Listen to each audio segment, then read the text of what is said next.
예, 북한이 크리스마스 선물이란 말로 포장하려 했던 군사적 도발은 아직까지 한반도에서 발생하지 않았습니다. 물론 미국 시간으로 보면 아직 10시간이 넘게 남아있긴 합니다만 이대로라면 이른바 선물은 배달되지 않을 가능성도 있습니다.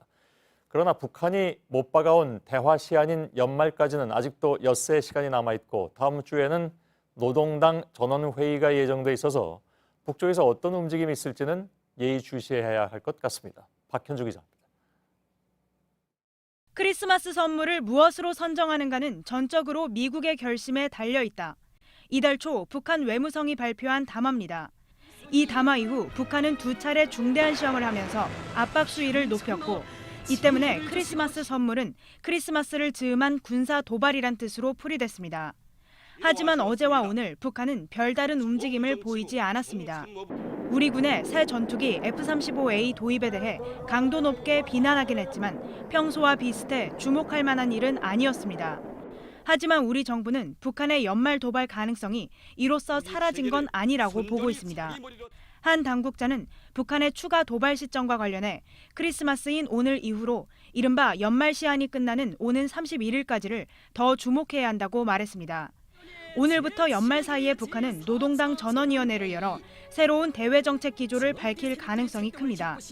그러고도 자신들이 주장해온 대화 시한인 연말까지 미국이 원하는 반응을 내놓지 않으면 김정은 위원장이 1월 1일 신년사를 통해 핵개발 재개 같은 초강수를 둘 수 있습니다. 따라서 이 기간 중엔 언제라도 북한이 군사적 도발을 통해 자신들의 의지를 강조하려 할 수 있으니 더 긴장해야 한다는 겁니다.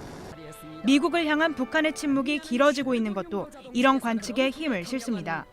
북한은 지난 16일 스티븐 비건 미 국무부 부장관이 방한해 공개적으로 북미 대화를 제안한 뒤로도 좋다 싫다 반응 없이 이례적으로 긴 침묵만 이어가고 있습니다.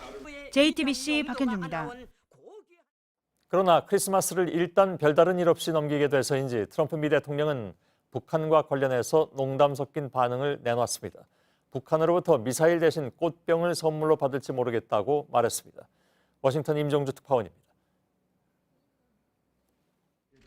So thank you all very much. Merry Christmas. Thank you.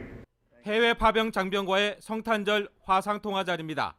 Kim Jong-un is threatening a Christmas surprise for the world. That's okay. We'll find out what the surprise is and we'll deal with it very successfully and see what happens. 농담 섞인 답변도 내놨습니다. Maybe it's a present where he sends me a beautiful vase as opposed to a missile test. Right? 그러면서도 세계 최고의 군대를 갖고 있다는 말도 했습니다. 유화적 화법 속에 도발을 자제하라는 우회적 경고가 담긴 셈입니다. CNN을 비롯한 이곳 언론들은 북한의 불길한 선물 약속을 크게 우려하지 않는 낙관적 접근이라고 분석했습니다. 이 같은 지적 속에 미군은 초긴장 상태입니다. 어제와 오늘 사이 정찰기 넉 대가 동시에 한반도 상공에 떴습니다. 최근 해온 것처럼 위치 식별 장치도 현채로입니다. 정밀 감시 활동에 의도적 노출을 통한 압박 신호로 해석됩니다. 워싱턴에서 JTBC 임종주입니다.